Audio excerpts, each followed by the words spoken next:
Thank you for joining. My name is Luke Thatcher. I'm a principal rendering programmer on the RHI team at Epic. And this is our session on the new GPU profiler and RHI submission pipeline.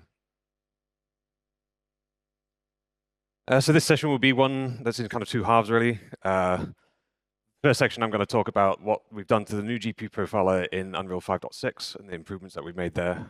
And then in the second half, I'll be going over like a deep technical dive into the RHI submission pipeline. This was something that we shipped in 5.5, but we haven't kind of publicly spoken about yet. And just for anyone who's curious, RHI stands for Render Hardware Interface. It's one of those acronyms that we throw around quite a lot, but we don't tend to define very much. So yeah, the RHI is the module of the engine that sits between the renderer and the GPU kind of platform API. And we implement one of these per platform, and it's what provides the platform support for graphics. But before we dive into that, we'll just have a quick recap on GPU queues, as this will set some of the scene for some of the changes that we've made in the profiler.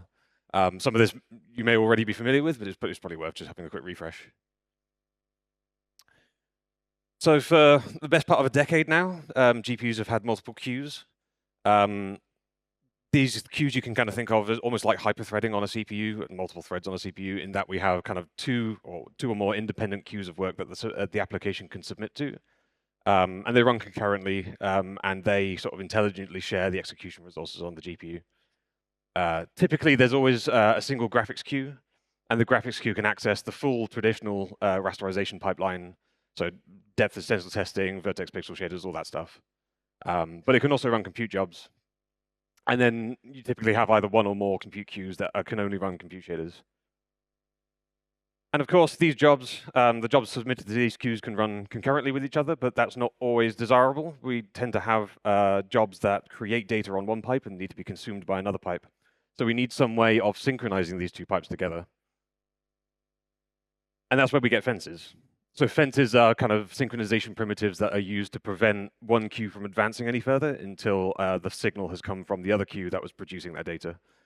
So in this case, those three compute jobs on the right-hand side on the compute queue can't start work until the graphics queue has completed that first piece of work in the upper left. And then we get that signal of fence A, and then the wait for fence A to allow everything to advance. And then coming back the other way, those last three jobs on the graphics queue can't start until that signal has passed on the compute queue. And one thing that's interesting to note about this is that because these waits stall the queues, you can end up with execution kind of pauses, and you can see that kind of like in the on the left-hand side, where there's that gap just before the wait for fence B.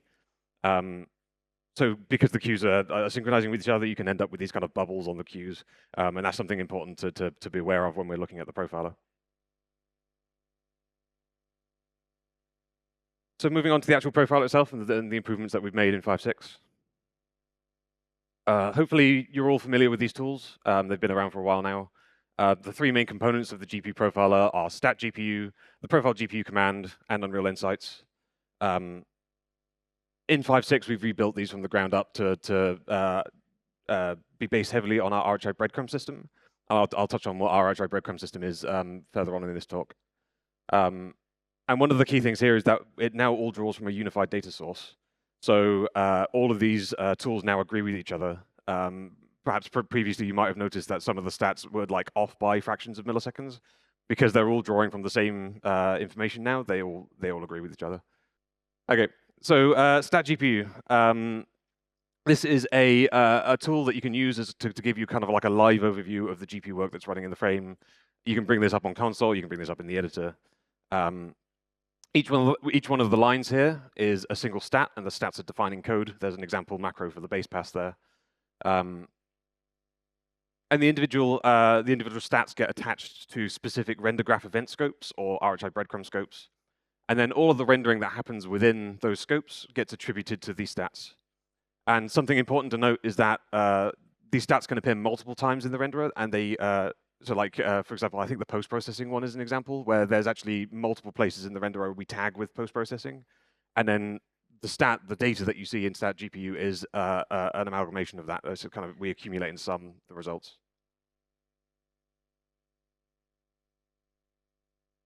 So for the first time, we are now multi-GPU aware and multi-queue aware. This was the big change in 5.6. Previously with stat GPU, you'd only get the single graphics pipe of your first GPU. So if you're running async compute, you'd never see the information from async compute. Or if you're running a virtual production scenario with multiple GPUs and so on, you never got the information about those GPUs. Now we get all of it. And so each of these stat pages that are highlighted with the brackets, they're all actually independent stat pages. It just uses the standard Unreal stat system. And you can bring them up individually with the longer format commands, stat GPU, and then the index, the queue type, and another index. It's all built so that we can, in future, support potentially more than one compute queue, but at the moment, there's just the one. But we've also repurposed the standard stat GPU command, which is just like a macro command now. It toggles all of them on and all of them off. So if you've got like muscle memory of typing stat GPU, then it will still work as it did before. But the actual data that we present now has been greatly expanded.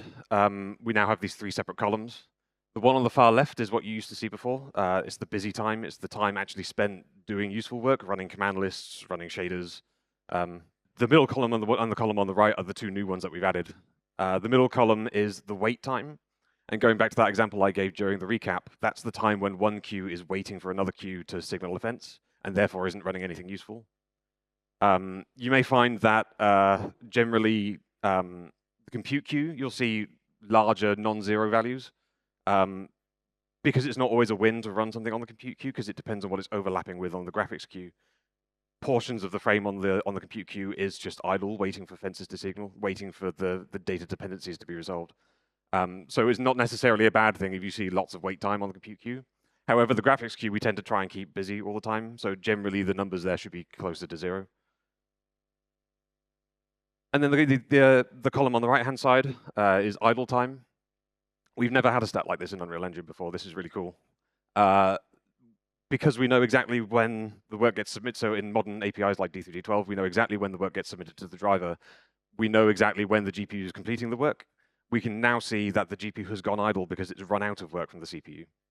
So a non-zero value here means that the GPU has actually completed all of its work and is gone idle because the CPU hasn't given it anything further, which is a good indication that your title is at least partially CPU bound for that duration of the frame. So if you see non-zero values here, be sure you're running in a test build or something with good CPU perf, otherwise it's not very representative. But if you do see non-zero values, that kind of warrants some further investigation with Unreal Insights or other tools. And one very important thing to note is that the queues are, because the queues are concurrent, you can't just add up these numbers across the queue pages. That wouldn't make any sense. Each of the stat pages have a queue total stat, which is the one at the top, which gives you the total amount of work in each of the columns for that frame. But if you're looking for an overall GPU stat time that tells you kind of like the ballpark figure of how long the GPU took for the whole frame across all queues, you need to be using the stat GPU time for that, which is the one highlighted with the arrow.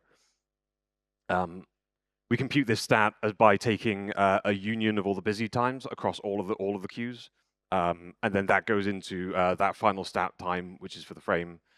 And that particular stat is the one that drives systems like dynamic resolution, because we need like a single stat to say how expensive the GPU is this frame, and then we can scale things up and down with that.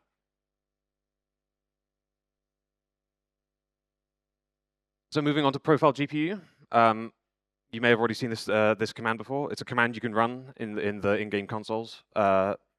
It produces a text log that goes out to the UE log, so it's either into the debugger output window if you've got Visual Studio attached, or the editor log window, or the log file itself.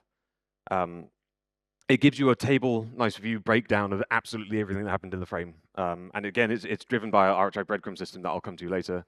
And this will include all of the individual RDG pass names. So there's a couple ways you can use this. I use this sometimes just to check if a certain pass is even running. It's quite a handy command to just throw into the console, see the output log, and go, oh yeah, this particular post-process pass is running in this frame. But of course, it gives you all of the stat breakdowns. So we have, for the first time, we now show both exclusive and inclusive timings. I think previously we only showed the inclusive timings. And also, again, as the kind of theme with the changes that we've made here, we're now also multi-GPU and multi-queue aware. So you get one of these tables per GPU per queue. So if you have async compute enabled, you get 2 tables. You get one for graphics, one for compute. But if you're trying to use this tool to focus on a particular render pass, a particular shader, to kind of optimize and tune things, it might be best for you to turn off async compute with that the cvar r.rdg.async compute 0.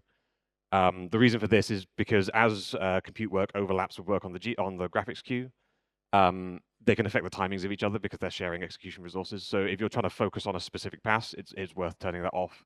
When you turn it off, everything will fall back to the graphics queue, and then everything kind of lines up. There's a whole chunk of console variables that you can use to filter this table and show and hide columns that you don't want to see. In this particular the screenshot example I have at the top, I've actually filtered the tree down to just the scene node, and you can do that with the r.profilegpu.root console variable. It just takes a string, and you can put wildcards in, and it will show you only the event names that match that. So if you're focusing on, like, say, post-processing, you can just set the root to post-processing. You only get that section of the table visible. One other important thing to note, some text editors don't handle Unicode fixed width characters very well. So those kind of pretty bars that we draw now to show the kind of relative timings, some text editors just can't handle that, and it's all out of alignment. So if you find that, I'd either recommend changing your font to one that can handle those characters, because then you get the nice table view. But otherwise, you can set that .unicode output cvar to 0, and we'll fall back to just ASCII characters, and then the table should line up properly. Okay, so moving on to Unreal Insights. Hopefully you've all been using this tool to profile the CPU, but now we've greatly enhanced our GPU capabilities in Unreal Insights. Again, as with the theme, we're now multi-GPU aware and multi-queue aware. So we have one timeline per queue per GPU. And these queues are aligned correctly with the CPU as well. So you can see the motion of work from CPU into GPU and back again, and see where the weights are happening if you have bubbles in your pipeline and that kind of thing.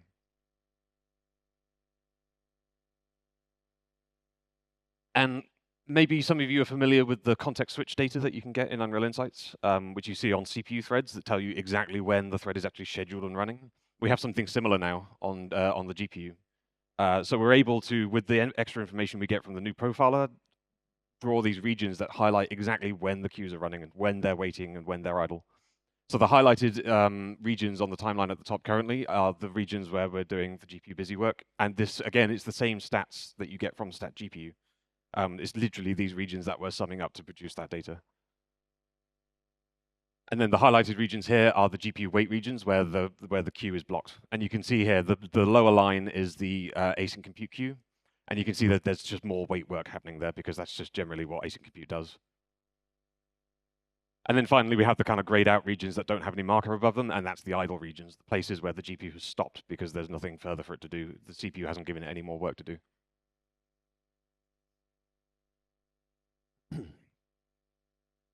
So we've also added, similarly to the tasks channel on the CPU in Unreal Insights, we now have these fence dependency arrows. You can bring these up by just single clicking on one of the markers, like the frame marker. So yeah, the screenshot I have here is just single clicking on the frame marker, and it shows all of the weight dependencies between the two queues. And each one of these is a fence that is getting signaled and waited upon, and it's the thing that is driven by our RHI transition API. Not an API that you generally need to deal with, because RDG deals with all that stuff for you. But as RDG knows that there's a data dependency between certain passes, then this is when we get these fences. But of course, this is quite a busy view to look at. So if we zoom in and just look at a single example of one of these arrows to get a feel for exactly how they appear on the timeline. The top line, again, is the graphics queue. The lower line is the compute queue. And here we have some nanite base pass work that's running for several milliseconds, and a region where the async compute queue is just waiting for graphics to catch up. So if we zoom in a little further, this is that same arrow. So we have that region in the top left corner where the graphics queue is doing the busy work. And as soon as that busy work completes, we signal the fence. And that's denoted by these two matching fence numbers. They appear just below the markers on the timeline. And these are the indices of the specific fence. They just increment along the pipe. So the very first fence ever submitted is index 1. And it shows you exactly where the fence is signaled and where the fence is resolved, because that might not always line up exactly. You could signal a fence much earlier, and then it gets waited on much later if just the way things line up. So you can see here, the fence gets signaled, the compute queue goes from a waiting state back into an idle state, because there's always some amount of latency that's associated with signaling a fence. But after a very short period of time, you can see the compute queue springs back into life, and we get back into a GPU busy state.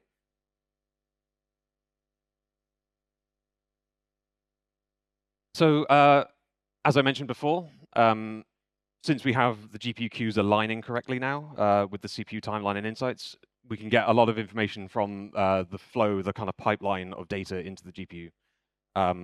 So one thing that's worth mentioning, a lot of our platform RHIs now have an RHI submission thread.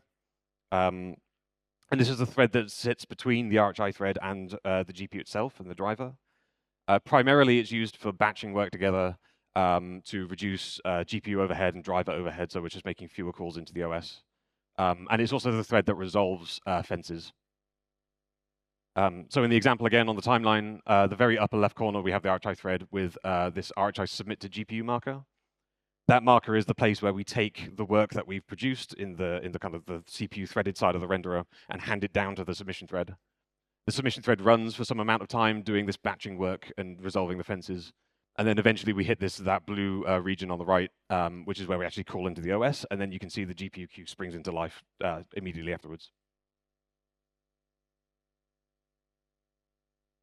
And similarly to the submission thread where work is flowing into the GPU, we have another thread that's monitoring work completion on the GPU to then signal the rest of the engine. We call this the RHI interrupt thread.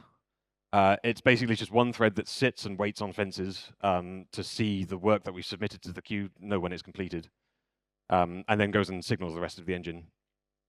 And one thing to note is that we have, generally we have one of these threads, but it actually handles all of the GPU queues. So you'll see this thread wake up whenever any one of the queues completes some work. So you'll see them kind of springing into life. So in the timeline example, this particular example is occlusion queries. So the very bottom left corner, we have the GPU doing occlusion queries for the previous frame. And then in the top right on the foreground worker thread, we have the code in the renderer that's doing the init views pass, the scene visibility pass, that wants that data back, and it's waiting on the occlusion query results from that frame. So the GPU completes the work, signals fence. There's a little fence number. You might not be able to see it on the slide, but where that arrow is pointing. The fence gets resolved. It wakes up the interrupt thread. The interrupt thread polls the queues across all of the GPU to know what work has just completed, sees that it's this particular piece of work that's completed, grabs the event and fires it into task graph, which then wakes up the task graph. So with this kind of this flow of data, the RHI submission thread, the RHI interrupt thread, and then the alignment of the timelines, you can now use insights to really know where your bottlenecks are, where your bubbles are, and you can do analysis of the pipeline all the way back from the GPU all the way through to the render thread, which is super powerful, super useful. So that covers the improvements we've made to the new profiler. I'll move on now to talk about our new RHI submission pipeline, which shipped in 5.5. And in this section, I'm going to be focusing primarily on the RHI API itself. Day to day, this isn't an API that you'll be kind of directly using. Generally, if you're writing renderer features these days, you'll be using render graph.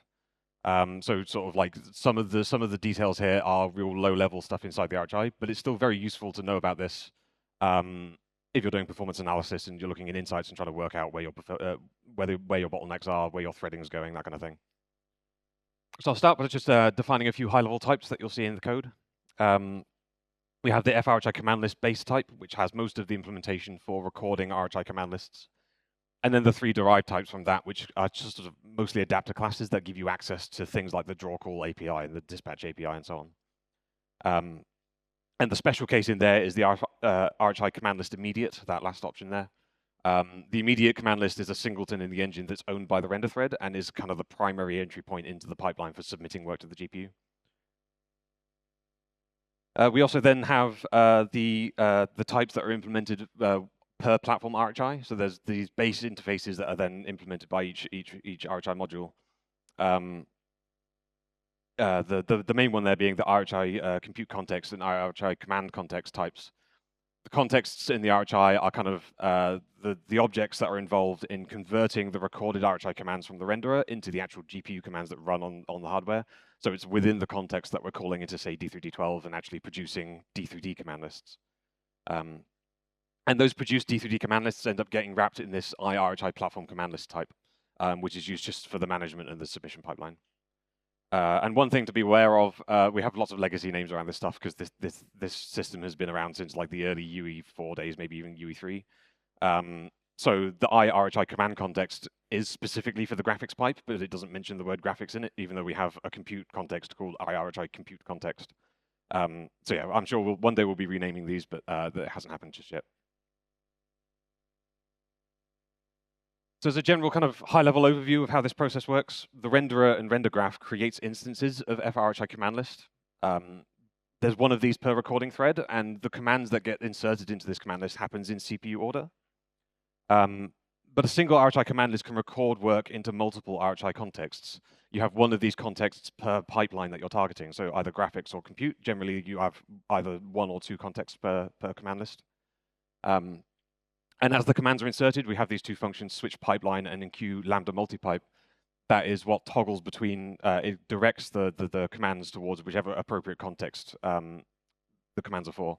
So say, for example, when render graph is replaying passes and there's a pass for the graphics queue and then a pass for the compute queue, inside render graph, there will be a call to switch pipeline from one to the other to direct it over to async compute. All of our RHI command lists are submitted via the immediate command list with those two functions there, the queue async command list submit and immediate flush. And all of our command lists they operate in two phases. They're either they're initially recorded and then later what we call translated. And translation is that process of replaying the recorded commands, calling into the RHI context and generating the actual GPU platform commands. And so this is exactly what the switch pipelines looks like. In the center is an example command list with loads of commands in, and then you get the kind of interleaved switch pipeline calls that just direct, when we do the translate, it directs those following commands into the appropriate context. One other thing to note is the contexts themselves are required lazily. So if you have a command list that only uses graphics, it will only acquire a graphics context and only do the work for the graphics pipe. So it saves you the work of like, if you were to grab both at the same time, you'd end up with a context that had no work in it, and it's just an overhead. So at this point, I'll apologize. I'm going to switch to just reading directly from my speaker notes because this slide is really complicated. And yeah, there's a lot of information here that I need to make sure that I get right. So we'll have to bear with me and read just from my notes. So over the next few slides, I'll walk through an example of how RHI command lists are created, recorded, dispatched, translated, and submitted to the GPU. This is a multi-step process with lots of tasks and parallelism. You don't need to take all of the information in on this slide immediately, as I'll be stepping through the stages and adding arrows to the slide to show task flow. Solid arrows indicate where one task starts another, and dashed arrows indicate where a wait is resolved. The colored boxes represent threads or chains of tasks. They execute left to right on the slide. None of the steps block unless a step is explicitly marked as a wait. To begin, the render thread creates 3 new RHI command lists, which we'll label A, B, and C. It then kicks a set of tasks to record work into these command lists. Each recording task runs concurrently. The main source of these tasks in the renderer today are from render graph parallel pass execution. When the command lists have been fully recorded, the recording tasks will call finish recording. This function signals that the command list is completed and ready for dispatch. Meanwhile, the render thread has continued on and has called queue async command list submit, passing the 3 command lists. The order of A, B, C is significant, as this is the submission order, and therefore the order that the work will be sent to the GPU. Queue async command list submit will launch a new task called the dispatch task. This task is responsible for grouping command lists together into translate chains to achieve parallelism. It starts by creating a state structure to track the progress of the submission.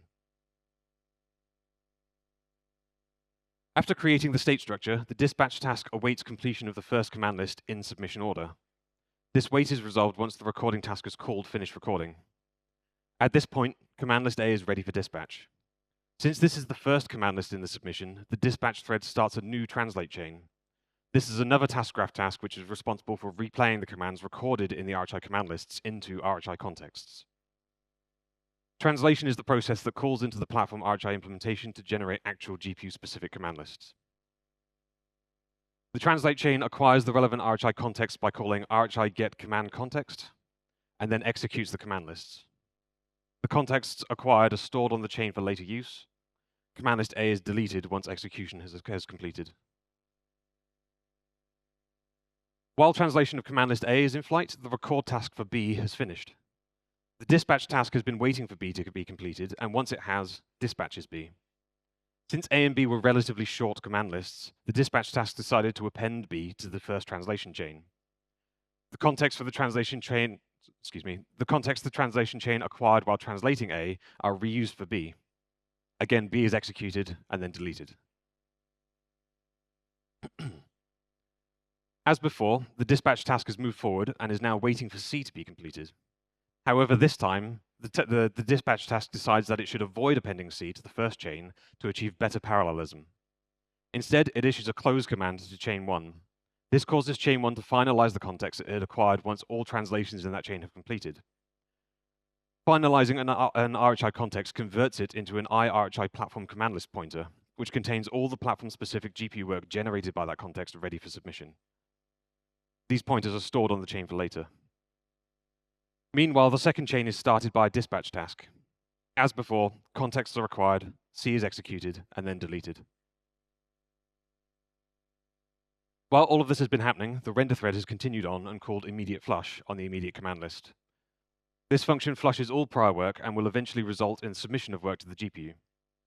It achieves this by appending a submit command to the end of the dispatch task to run after all prior command list dispatches have completed.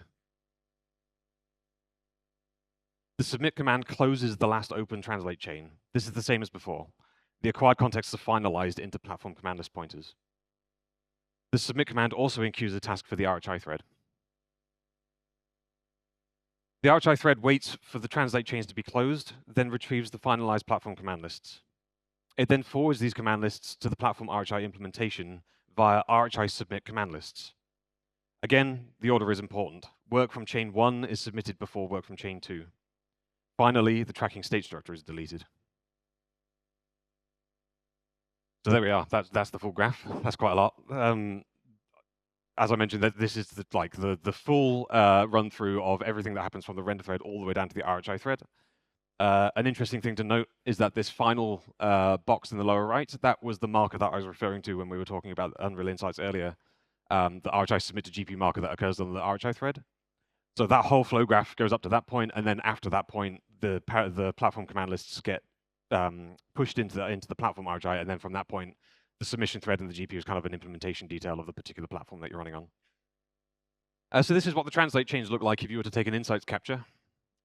Each one of these lines here is a single translate chain, and each of the blue markers within those lines is a single RHI command list that's being translated. We have this RHI underscore translate marker above each of them. And each of the chains end with an RHI finalize command, which is the pink marker at the end of each line.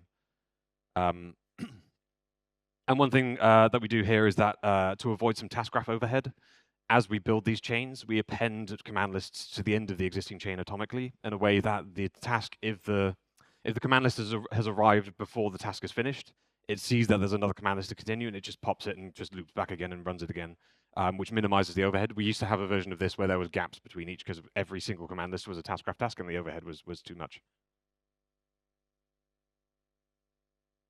But crucially, the question then becomes, when exactly do we break the chain? How do we decide how wide we're going? How many of these chains we're producing? The short answer is we count the number of commands on the RHI command list. We have a num commands field per RHI command list. Every time you call a function on an RHI command list that results in an allocated command that just increments that counter. And then by the time the RHI command list arrives at the dispatch thread or the dispatch tasks, we know how many commands are coming up. So we know kind of roughly how big the command list is. And then we have this cvar r.rhi command.parallel translate.max commands per translate. And it's just a high watermark. You set that value to like 1,000 or something, then we'll build chains up until the next command list will breach that limit, and then we'll start a new chain. But besides that mechanism, there's also a handful of reasons why we can't do parallel translate on some command lists. The full reasoning is the code snippet on there. I don't expect you to be able to read that, but that's kind of the function you want to look at if you want the reasons. The main one being, or one of the big ones, is any use of the immediate command list.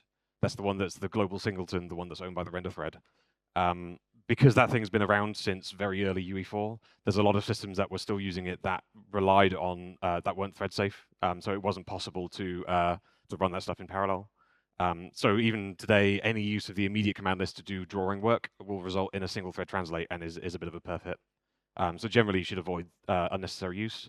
That means like in your render graph passes, the type of the command list that you can take a base one, just like FRHI command list, which will allow parallel translate. But if you take one that is the immediate command list, then you'll be causing this to happen. There's also a mechanism that we call the lock fence. The name came about because this was originally used in RHI buffers for lock and unlock to update buffers on the GPU. But it's used today for any time there's an RHI command that will mutate the CPU side of an RHI resource. The reason that buffers use it is because on most of our platforms, when we lock and unlock a buffer, we're not actually updating the original buffer, we're allocating a brand new buffer in GPU memory to avoid having to stall anything. And then we do a kind of a swap, we call it a rename, which is where there's like a pointer to the current buffer in the RHI, and at some point we swap out that value for the old one, discard and free the old buffer. But of course, if multiple translates are happening in parallel, we want to ensure that all the commands that happened before the lock see the old value, and all the ones happening after see the new value. So we have to fall back to a single thread translate, and this is what that RHI thread fence with true as the argument causes to happen. But again, you won't necessarily run into that yourself. It's just an implementation detail of the API. There are certain APIs that do these mutates that will have this just kind of built in. And then finally, we also have this additional command console variable r.rhi command.parallel translate.combine single and parallel. And so when this is enabled, it means that any an RHI command list that could have been parallel translated will be a candidate to join a translate chain that is forced down to single thread. So if you turn this off, then it means that any RHI command list that could be parallel translated will be parallel translated, and it won't be kind of siloed into running on just the RHI thread because of some other command list that has to be single thread translated. So that console variable, together with the max commands per translate one, are your two primary tunables for determining how wide the renderer will go. Excuse me. So these are the two kind of things you want to experiment with and run a load of perf captures on if you're targeting hardware that has fewer cores or more cores. Generally, you'll want to go wider if you're on a system with multiple cores, or go narrower if you're on a more limited system. And I think I already mentioned, but the single thread translate always runs on the RHI thread. And this was, again, because of a legacy reasoning. There's certain code that expects to be on the actual physical RHI thread. And we achieve this with some task dependencies between the tasks. And again, so this is what this looks like in Insights. So this you'll get single thread translate anytime that allow parallel translate function on the command list returns false. And you can see we have 2 blocks of parallel work, and then we just fall back to single thread for a duration. I think this screenshot's probably about over a year old now, and the reason for this particular single thread translate was some ray tracing APIs that was using the immediate command list. I believe we fixed this now, although don't hold me to that. And yeah, so we're slowly moving towards a world where we're trying to reduce the amount of single thread translate that happens, because it's just it's just a bubble in the pipeline. Doesn't scale very well. So a few kind of caveats and clarifications about all the stuff I've just said. Any thread can create an RHI command list instance, but only the render thread can submit them. A good example of this would be our mesh streaming system. In order to stream a mesh, we're pulling like vertex and index data off a hard disk, and on PC, getting that into the actual GPU memory involves work on the GPU.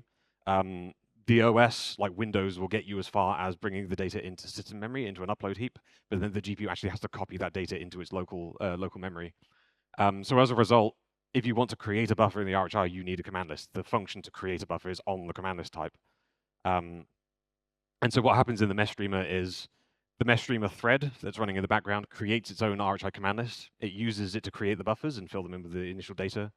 And then the very last step of the mesh streaming system, when the buffer gets handed over to the renderer, is a task on the render thread gets enqueued. And then the command list that it created gets handed along with that and then submitted through the immediate command list. And from that point onwards, the buffers are now safe to use. So there's kind of like a handover mechanism that happens. The dispatch task, sort of in quotes, is not isolated to a single submit. You could think of this as a thread, really. We don't call it a thread because it isn't a physical thread, but it is a continual chain of dependent tasks. I know in the kind of flow graph example I gave earlier, it looks like the dispatch task is only relevant for that particular submit, but actually there's dependencies off either end of that, and it's just a chain of tasks. So yeah, so like a dispatch for a subsequent job won't run until the previous ones have completed in submission order. But generally, the dispatch tasks are so short, you don't see them being a bottleneck. The recording and the translate chain tasks complete out of order, but the dispatch and submission is always in order. Again, this goes back to that. The reason why we have the lock fence and so on is because those translate jobs, they're just kind of free to run on the task graph and they complete out of order. But all of this management logic then has to kind of reorder everything back into the correct order to hit the actual GPU queues. And then finally, the immediate command list works exactly the same as the parallel ones. You can do drawing on it. You can do all the same stuff that you can with the parallel command list. I'd advise you don't, because we should be avoiding the immediate command list. But the only difference is that you don't call finish recording. Finish recording was a mechanism to get this kind of parallel stuff to work, and it doesn't need to happen on the immediate command list. I think it'll actually crash if you do, or there's an assert in there, I think. Okay, so that covers all of our submission pipeline stuff. But we'll now just kind of go into our RHI breadcrumb system. And the RHI breadcrumb system forms the kind of underpinnings of everything that we've done in the new GPU profiler. And it came about as there were multiple systems in the engine and in the renderer that were trying to label renderer work so that you can see what you're working on in a pix capture or anything like that. And all the systems were kind of competing with each other. They weren't correct in all the threading scenarios, and there's multiple ways that the engine runs threads across all the different platforms. So we needed a system that kind of brought everything together, and the RHI breadcrumb system is what came out of that. So this is what they look like in Insights. You probably can't read that on the slide, but the area that's highlighted with the brackets, everything from the frame marker down is a breadcrumb, and the breadcrumbs. We tag certain areas of the renderer with certain names, and then that same breadcrumb appears everywhere that it can. So you'll see them on the render thread, you'll see them on parallel pass RDG execution, you'll see them on the parallel translate, you'll see them on the RHI thread, you'll also see them on the GPU. It's all the same marker all the way through. And this gives us some real good context as to like what a thread is working on. Previously, you just saw, oh, it's doing render graph stuff, but you actually had no idea what pass it was working on. If something's really expensive, you have to kind of profile with sampling or something. So these are in every build that has that macro enabled with RHI breadcrumbs, which in vanilla UE is every debug and dev config build, but also builds with the profile GPU command enabled. There's some additional macros that can turn that on in test or shipping. And when you do that, you'll also get the breadcrumb system as part of that, because the profile GPU relies on the breadcrumb system to work. And then we also have this console variable r.rdg.events. This determines how much detail render graph will emit to the breadcrumb system. Obviously, emitting all of the detail all the time is more expensive than not. So the default value here will only emit the high-level scopes, things like scene, base pass, post-processing, that kind of thing. But you can turn this all the way up to number 3, and when you get to level 3, you get all of the scopes, all of the info, all of the pass names, including all their parameters and everything. And that's actually implicitly what happens when you do a profile GPU, is it internally turns that CVAR kind of to 3, and you get everything in a profile GPU capture. And so this is what they actually look like in code. And like I said, because this was kind of a drawing together of multiple systems that work differently, there's multiple scope macros here that all feed into the same system now. So the implementation of these macros all feed to the same place now. So around the renderer, you'll see the scope draw events that have been there for a long time. And then in the lower left is the new breadcrumb macro that this all kind of feeds into. And that macro is capable of taking either an RHI command list or an RHI context. So you'll actually see some of these inside platform RHIs now. The example on the slide there is D3D12's defrag pass that happens at the beginning of the frame. We can now label stuff that is specific to the platform RHI in the same breadcrumb system, and then you'll get the markers everywhere. You'll get them in Insights, you'll get them in pix, and so on. And then the ones on the right, render graph. The one at the top, the event scopes, are the ones that you get by default with the events greater than or equal to 1. And then the lower one, the pass names, are the ones that you'll see when you turn the full system on. So this is a kind of quick overview of how the breadcrumb system works, like the operation of it. As we're recording RHI command lists, we build a tree of RHI breadcrumb nodes that refer to the actual breadcrumb names themselves. And all of that code is cross-platform, so it works on all of our platforms. And since RHI command lists are, they can be recorded, like with the mesh streamer, they can be recorded on entirely separate threads that are separate from the render thread. Each RHI command list itself builds a subtree of nodes as it walks in and out of the scopes. And then at the dispatch time, when the dispatch thread acquires that command list for submission, it gets attached to the root tree, which then means that those subtrees appear in the overall kind of overarching tree for the whole frame, and we get the full context all the way up to the frame marker. And we also do by-value capture of the format args. So the primary reason for this is that we want to be able to capture all of the context. Like there's a marker at the beginning of the frame which is frame n, where n is an integer. And rather than just calling it frame and not having that extra context, we capture the 4 bytes for the integer and the pointer to the format string. And then it means that we only have to do the formatting when we need the actual name, which for the most part, if you're not actually running insights, if you're not running like a snapshot that frame of profile GPU, we don't do the string formatting, so it's a lot cheaper. So there's a handful of functions on the RHI command list, which you don't need to call directly, but I'll just mention them here for completion's sake. So begin and end breadcrumb CPU and begin and end breadcrumb GPU. The CPU functions are used for inserting the insights markers. This is how we get them into insights. It's also used for CPU crash reporting. This is something really cool now, is that if you crash, like in previous versions of the engine, if you crash on a thread that is inside a render graph pass, just a parallel pass, generally the call stack doesn't give you much information because the call stack just takes you back to some execute task that came from the task graph. You have no idea what pass it was or anything like that, unless it's particularly a problem for compute shader passes, because compute shader passes, there's like a general add compute shader pass function, and you get no context from the call stack. So now when we crash, we can dump into the crash report the stack of breadcrumbs from the thread that crashed, which gives you all that extra information. Likewise for the parallel translate, if you crash inside the RHI, you know where in the frame you came from. And the CPU functions are the ones that build the tree. They're the ones that kind of do all of the bookkeeping and everything. It's quite complicated because we have lots of different threading modes in the engine, so it might be quite hard to wrap your head around. It certainly took a while to write, but that's where all the bookkeeping is. And then the GPU functions are the ones that actually go and insert pix markers, render dot markers, and the insights GPU markers that we see now. And we also have a new system as a result of this for GPU crash debugging. And so this is what our new GPU crash debugging system looks like. You can turn this on with any of those options at the top there, dash GPU crash debugging, dash GPU breadcrumbs on the command line, or their equivalent CVARs, which do the same thing, r.gpu crash debugging 1, r.gpu crash debugging.breadcrumbs 1. The first one there is like a larger features thing that turns on a lot of systems, whereas the lower one is just specifically turning on the system that you see on the slide. And the way this works, as we encounter breadcrumbs, as we're replaying them into RHI context to produce the GPU command lists, every time we enter a breadcrumb scope and exit a breadcrumb scope, we insert on D3D12, for example, we use write buffer immediate to insert an integer write into the command list stream. And those integers get written to a buffer that persists even if the GPU crashes. There's some mechanism in Windows that allows you to get that data back.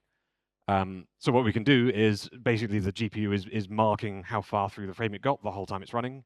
And then on the RHI interrupt thread, when we see that the GPU has crashed, we get the device removed error, we jump into the crash handler, and we can pull back those integer values and then look through the list of work that we know was in flight on the GPU that we haven't completed yet, find the corresponding range of markers, and then dump that to the log.